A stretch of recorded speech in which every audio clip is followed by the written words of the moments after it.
momentum yang sangat baik, Pak Rofik, Pak Rahmadi ya, karena tadi saya sampaikan salah satunya adalah sebagai cara kita melakukan evaluasi ya dari apa yang sudah kita luncurkan ya. Dan KHGT ini kan buah dari sebuah riset yang mendalam sebetulnya. Betul ya Pak Tono Laksono ya? Mendalam secara astronomis, dan tradisi riset kita kan always verification, jadi selalu kita lakukan verifikasi ya. Pasti ya dari hasil yang sepuas apapun hati kita, karena ilmu pengetahuan itu kan pasti harus dilakukan verifikasi ya. Karena kebenarannya adalah berpijak pada hipotesis satu ke hipotesis yang lain. Jadi hipotetik sekali sifatnya ya.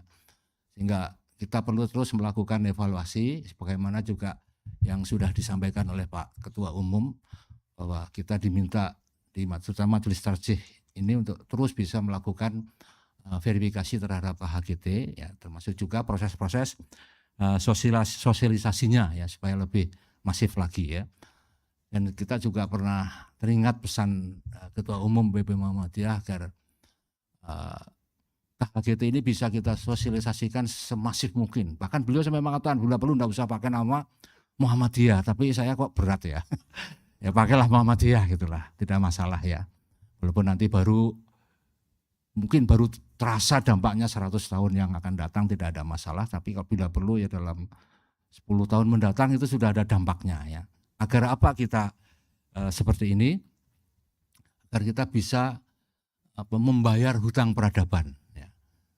Karena semua saya kira semua pihak itu sudah memiliki kalender ya.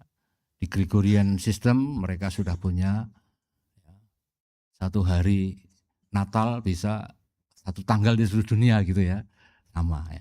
Sementara kita masih belum. Oleh sebab itu kalau KHGT ini sudah tersebar luas sampai di level global, kita akan sungguh sangat berbahagia.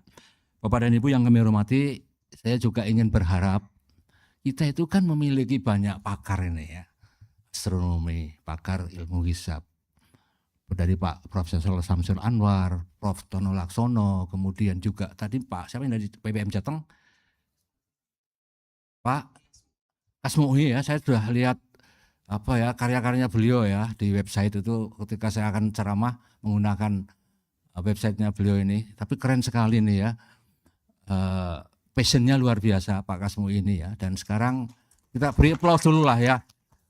Sekarang saya sudah minta karena saya juga sebagai Ketua MPI BP Muhammadiyah sudah meminta kepada Labmu untuk bisa berkolaborasi dengan Pak Kasmi. Pak Kasmi sudah berkolaborasi ya Pak dengan Labmu ya Pak. Iya, alhamdulillah ya, nanti kita akan membuat lompatan-lompatan yang dahsyat ya, karena transformasi digital ini dikawal oleh MPI dan MPI memiliki perangkat di bawahnya Labmu ya, yang didukung oleh Grama Inovasi Teknologi sebagai perusahaan terbatas yang mendukung kerja-kerja dari Labmu. Dan Majelis Tarjih juga saya kira sudah sangat connected dengan MPI ya. Itu bisa mengembangkan berbagai aplikasi yang diperlukan ya, dan juga proses-proses transformasi digital lainnya yang sedang digalakkan oleh Majelis Tarjih dan Tajid BP Muhammadiyah ini ya. Bapak dan Ibu yang kami hormati, tentu kita ingin ya mewariskan ekspertis dalam bidang ilmu falak dan astronomi kepada generasi-generasi muda kita. Nah, saya memandang melalui pelatihan-pelatihan tidak cukup. Ya.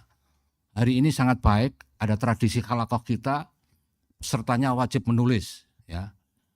Saya datang ke sini sudah punya angan-angan menulis, jadi harus dihargai ya. Angan-angan menulis tapi tidak jadi, karena baru terbaca tadi malam. Ya.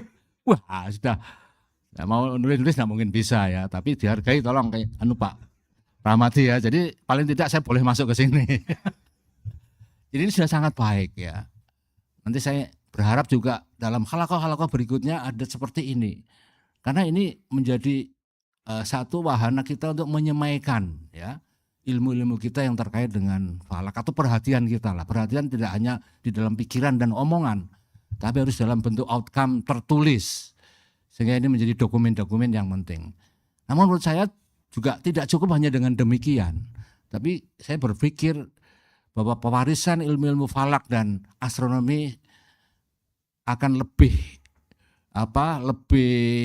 baik ya, dan lebih terjamin sustainability-nya ketika kita mewariskan secara akademik ya, melalui program pendidikan akademik.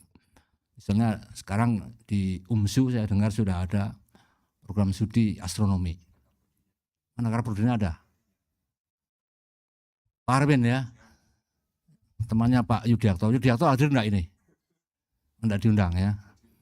Nanti ketemu ya di sana. Itu mungkin lagi nyervis observatorium. Jadi ini sangat baik ya. Dan bila perlu, ini Pak Aswin itu nanti nama prodinya itu jangan terkesan sulit ya. Jangan sangat akademis dan teknis, astronomi misalnya itu bayangannya kan sulit sekali, harus butuh ilmu fisika, ya harus butuh ilmu matematika, tapi juga jangan terlalu falak banget itu ya. Jadi dicarilah nanti gabungan antara keduanya sehingga kader-kader kita itu lebih tertarik ya. Kemudian yang kedua juga beasiswa mungkin ya. Jadi mungkin setiap tahun ini perlu kita pikirkan agar terjamin keberlangsungannya prodi ini, maka mungkin polanya pola beasiswa. Jadi kalau ada pendidikan ulama tarjih Muhammadiyah PUTM yang akan mengantarkan ulama-ulama kita juga memiliki pendidikan ilmu falak, pendidikan falak Muhammadiyah yang itu secara akademis digodok di perguruan tinggi. Dan itu caranya sama dengan PUTM itu. Jadi dengan beasiswa, setiap PDM misalnya mengirim nanti dites, setelah selesai harus diberi beasiswa. Sebab kalau tidak akan sangat sulit ya. Sangat sulit kita karena susah-susah belajar ilmu falak, setelah keluar juga kerja tapi juga gajinya tidak terlalu besar ya, karena kerjanya di UKAD gitu ya.